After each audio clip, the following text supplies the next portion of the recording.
সুপ্রিয় দর্শক শ্রোতা, আপনারা দেখতে পাচ্ছেন এই আব্দুল জব্বরের বলি খেলায় আমরা অনেক কিছু দেখাচ্ছি, কিন্তু আমাদের চোখে পড়লো শীতল পাটি।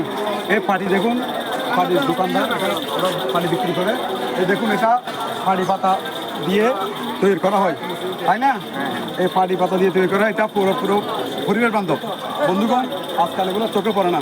মানুষ প্লাস্টিকের অন্য কিছু বিক্রি করে, কিন্তু এগুলো দেখা যায় না। আচ্ছা, এই ধরনের পাটি কোথায় তৈরি হয় সাধারণত?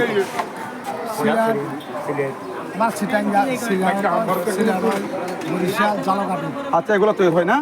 কেমন বিক্রি কেমন হচ্ছে? অনেক চলতেছে না? আচ্ছা, এইগুলো একটা পাটির দাম কত করে কম করতে?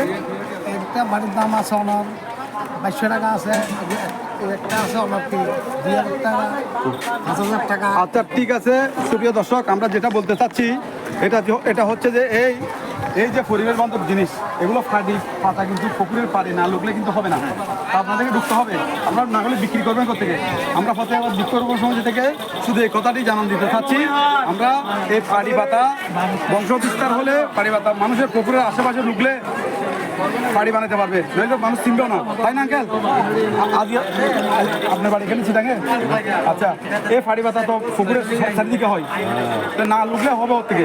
সেই জন্য আমরা এই আব্দুল জব্বরের বলি খেলাতে দর্শকদেরকে প্রত্যেক দিন এক একটা দেখাচ্ছি। ঠিক আছে সুপ্রিয় দর্শক, আজ তাহলে এই পর্যন্ত, ভালো থাকুন।